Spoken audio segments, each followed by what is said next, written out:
Magandang araw mga kaibigan. Bigyan natin ng reaction, opinion ngayon itong post ng News 5 47 minutes ago. Title, Walang sisinuhin sa flood control scandal. Tiniyak ng bagong talagang ombudsman na si Boying Rimulya na wala siyang sisinuhin sa pagpapanagot sa mga sangkot sa maanomalyang flood control projects. Wow! Sarap pakinggan, ano? Tanong, taong bayan, naniniwala ba sa kanya? Sabi niya, I'm going to go where it would take me. Kasi ito naman, you don't choose it it will take you where you have to go. Saad ni Rimulya. Tapos, mayroong title dyan, ang ganda. Sabi niya, God first and country. Boying Rimulya, ombudsman, sa panayam, the big story ng One News. Wow, ang sarap. God first and country, unahin ko ang Diyos. Sabi niya, okay. Ang gandang pahayag, di ba? Ang sarap pakinggan. But, tanong, galing ba yun sa puso? Totoo ba? Buladas lang, atik-atik lang. Depende, dating sa taong bayan. Tingnan natin, people who reacted. Ilang taong nag-react? Okay, sandali ha. Ito. 12,000 people who reacted. Okay? 10,000 ang tumatawa, 440 ang galit, 915 lang ang nag-like sa kanya. So, percentage, around 98%. Tinatawanan lang siya, galit sa kanya, hindi naniniwala. Ang karamihan, 98%.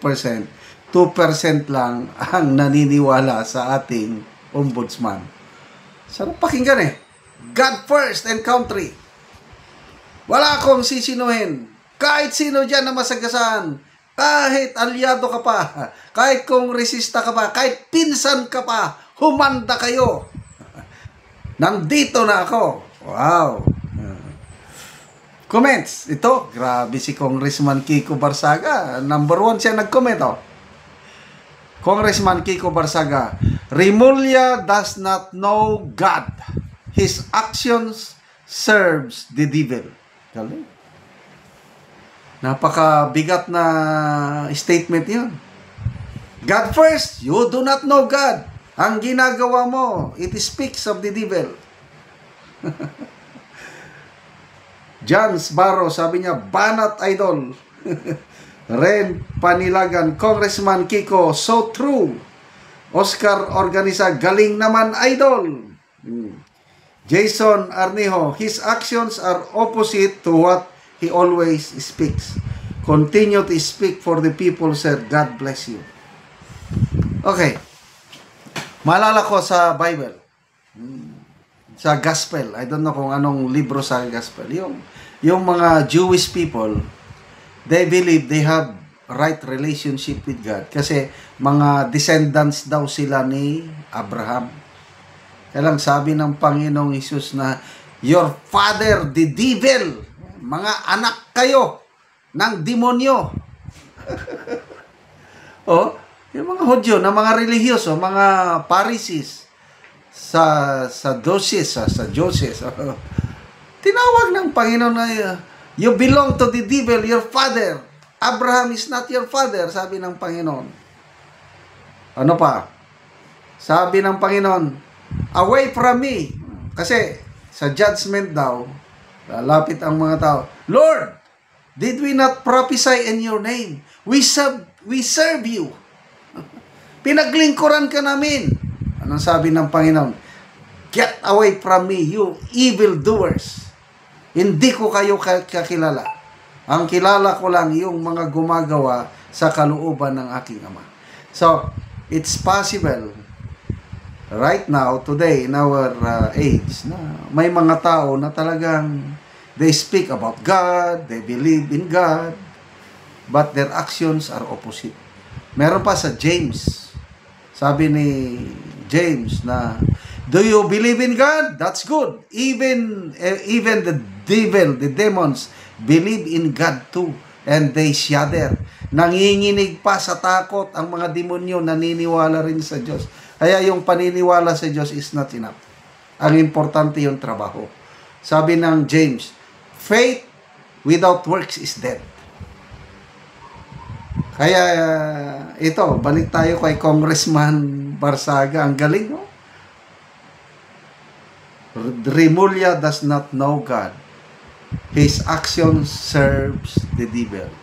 So, may it serve a lesson to us, ano? I-analyze natin ating faith in God. Kasi, naranasan ko yan eh. Akala ko, okay na ako. I believe in God. Kaya lang, yung trabaho ko, it belongs to the devil. Napagdaanan ko itong stage na ito na I profess God, I believe in God, but ang sinusunod ko pala ang demonyo. Until such time na nakita ko yung kalagayan ko na I'm not serving God, but I'm serving the demon, and I repented of my sin. Tinanggap ko ang Panginoon, ang kapatawaran niya, yung ABC. Accept that you are a sinner. Tinanggap ko yan. Believe that the Lord Jesus died and rose again for the forgiveness of my sins, and I committed my life. I surrendered my life to Jesus, at iba na ngayon. Kaya ang prayer ko, Matthew 5:16. Anong sabi ng Matthew 5:16? Let your light shine among men, that they may see your good works and glorify your Father God in heaven. Kaya ang dasal ko, Panginoon, help me today. Help me that I can make your light shine in my life. Makita nila ang maganda kong ginagawa. And that may bring honor and glory to you. So, ito mga kaibigan, yung ginagawa nating pagtulong sa Talandig Tribe. Yung income natin sa channel na ito, sa awa ng Diyos, may pension naman ako. Sobrang-sobra na sa pangangailangan naming mag-asawa. Kaya ang income natin dito, as a way of honoring God, itinutulong natin sa mga nangangailangang tribo ng Bukidnon, yung Talandig Tribe. Namimigay tayo ng livelihood assistance sa kanila, nagpapatanim ng saging lakatan at Arabica coffee. At the same time, namimigay tayo ng yero at pako para makapagpatayo sila ng mas maayos na tirahan. In that way, I can honor God sa pamamagitan ng aking magagandang ginagawa, pagtulong sa aking kapwa-tao. Okay. Panoorin nyo ang video na ito. Nani ang mataga no gyero. Sir, sa imong hinabang labaw sa tanan sa atong Ginoong So, mo ang balay ni Lolo. So, tuluan na kayo siya kay gipang butangan lang og each ka step. Kung muulan, so tuluan gyud siya. So, luoy gyud siya kung muulan kay gipang sapahan na lang og cellophane. Yang balay. Gipang each ka stepan pod.